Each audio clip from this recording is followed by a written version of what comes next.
Yeah, sounds good. Thanks, Connie. And I don't want to hold anybody up from coffee, so we'll move.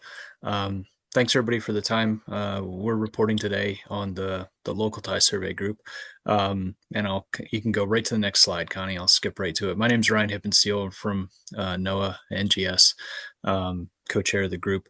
So just so everybody knows kind of where we're at today, we did change the name of this working group recently. There was a desire to refresh that from IAG. It was a good opportunity to kind of reflect some of the work that we're doing. So the group is now Metrology of Space Geodetic Infrastructure. And I think it really captures a bit better, some of the challenges that we've been asked to look at: deformation, continuous monitoring, automation, etc. So Cornelia has stepped in this year. So thanks to those of you, thanks to Sten Bergstrand and those of you that worked with him know that he was one of the previous co-chairs. Happy to have Connie on board and involved based on all the research that they've done and a lot of the progression that they've kind of shown. So also changed, just to let everybody know, of course, specific to this group, GGOS BNO asked to kind of be formally included. It was previously just with a joint working group with IAG and IRS, and that's been accepted. So go ahead and skip, Connie. So I just kind of wanted to point out some of the resources that are out there. This is a kind of a sloppy slide deliberately, just so people can see the links and go access them if you want. But the main place that some of these tie surveys have been stored that get submitted to IGN for inclusion in ITRF is directly on their site. Little snippet there on the right. Of course, you may be familiar with this site. It's got background on ITRF and data and things like that. But just highlighting some folks, LINS, GSI, NGS here in the US, we've got these surveys typically kind of cross-posted, and then a lot of documentation and research as well. And GA kind of reported they're going away from their FTP storage to their publications page. So just kind of wanted to give a picture of where these are stored. Go ahead, Connie. Current survey status, just kind of polling the group. Our membership has continued to kind of grow and expand. We did have a notable increase of submissions leading up to ITRF 2020, which was good.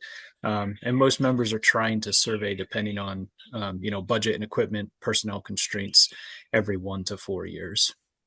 Go ahead. And of course, surveys in the past or currently have been used GNSS terrestrial equipment, so GPS receivers, levels, total stations, and then more recently over the last couple of years, laser trackers, which are capable of sub-millimeter measurements. But there's been a lot more push towards measuring gravity at these sites, deflection of the vertical, the use of photogrammetry and laser scanning. A lot of that is, again, this push to have better alignment and better measurements in the field.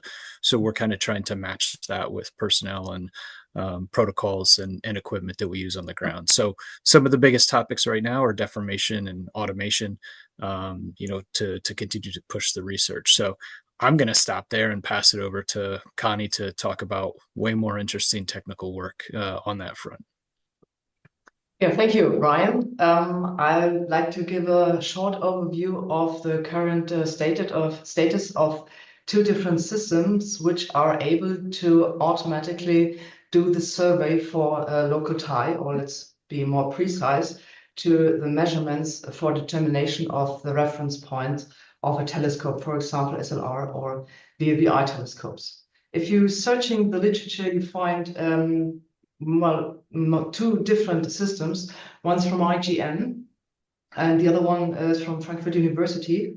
And I'd like to do a short comparison, focusing on the technical part, not on the analysis data, but on the realization of the measurement procedure. When we talk about automation, it's clear if you are able to identify routines, it's very time saving when you do the routine once again. And if you have the ability to determine reference points or local ties in a higher frequency, you get a more continuous time series and make decisions about, for example, stability of the reference points. So you see both systems are able to provide at least daily solutions, but that's not the usual time that this should be provided. At least it should be an option to have at least once a year a survey, or at least, or let's say every 3 months or something like that. I will just give a short introduction for the two systems. The elder one is the one that we've developed in Frankfurt at Frankfurt University. It's called Heimdall, and it is Heimdall is able to operate a total station. The software is implemented in Java, and the total station is operated by the software. We also communicate, or the software is always communicating with the telescope, so it gets the information at which direction the telescope is pointing to. We also able to communicate with the sensors to getting environmental parameters, for example, the temperature or pressure, for correction of the distances. The system operates, or the operation plan is based on current VLBI schedules. And that's the biggest advantage of this system, because we are able to do the survey during a regular VLBI schedule, for example, so the telescope doesn't have any downtime. The data that is collected, the measurement observations, are collected in a HyperSQL database, and the database can also be used for the network adjustment, because we use Jack3D. It's also an open source software which communicates with the database. We get the typical adjustment tools and analysis features to get the analysis for the network adjustment, but that's a completely different part, and I don't want to focus on that part. And afterwards, the results are stored in the database. And in the last step is the determination of the reference point in this local network, or the local reference frame. And we typically use the model that has once been developed by Michael Lösser in 2008, which is not only able to provide the coordinates of the reference point, but also the axis offset and some kind of tilting of the axis. Giving you a short introduction for the software, and now let's take a closer look at the clue for this software, why it is also possible to do the measurements more or less automatically. Of course, we once have to prepare the telescope. We put several reflectors at the telescope structure that can move in elevation and azimuth. And we have some kind of initial measurement, which also collects the information of the orientation of the reflector. So we know the orientation of the reflector for each position of the telescope. Then we use the observation plan for a VLBI schedule, for example, and can determine if a position of the reflector is visible. So we validate the visibility for each standpoint and can choose which standpoint has to be set up at which time during the VLBI schedule. On the other hand side, it's also possible to have a schedule which fits perfectly to our measurement. For example, the SLR measurement that you see in the image on the right-hand side was a schedule that was developed by ourselves.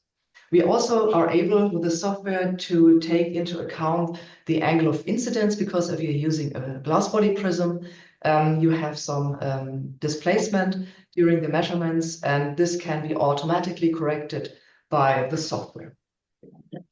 So the system itself, our system only operates the total station, and the telescope has been moved. We can communicate with the telescope, so we get the information where it is, but we are not operating the telescope. That's the main difference between the two systems. The IGN has developed the system MEO Center, which I think they started in 2021 with developing the software. And it also communicates with environmental sensors for environmental parameters to do the corrections for the distances. And it operates a total station, but the main difference is that it also operates the telescope and the dome of this telescope. So we're talking about an SLR telescope in the SLR telescope in Graz, and they are operating the whole system. And not only total station telescope and dome, they also operate a CCR reflector, a corner cube reflector, the reflector that is for the azimuth circle of the telescope. I will give a short introduction to this technical development one slide in the next slide. They also have a network adjustment. They're using Com3D, which has been developed by IGN. I think they do it, the interface is via a text file, and the results are also stored in the MEO Center software, and they use the circle fit solution for getting the position of the reference point. So it's another model, and they have to fit the circles to the positions of the reflectors. And this is quite smart technical improvement, because let's first explain right-hand side. They have decided to put the prisms at the movable part of the telescope, which is moving in elevation. They are using counterweights to have always the reflector be aligned to the total station. And on the left-hand side, you see the setup for the azimuth reflector, the one that has a motor and can be moved similar to the telescope movement.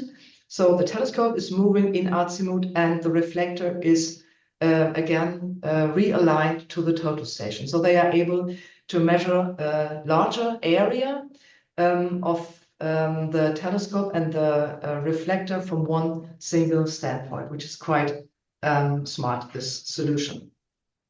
So giving the milestones or the current status of the two different systems, we have IGN that have developed a MEO Center, and they are, I think they're continuously running the system in Graz for the ILRS reference point, so satellite laser ranging telescope.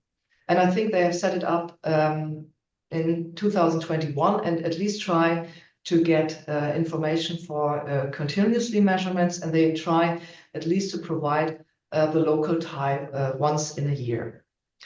On the other hand, Heimdall, which has been used for the first time for reference point determinations in 2012. We have the stations at Onsala, at Wetzel, and at Metzehovi.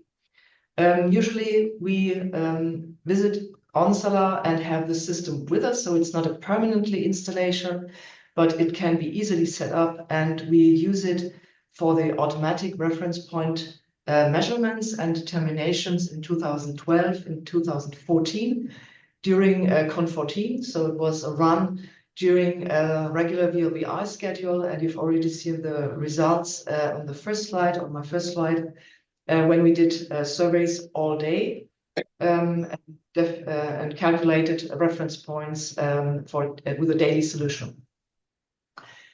We also have the system been running at Wetzel.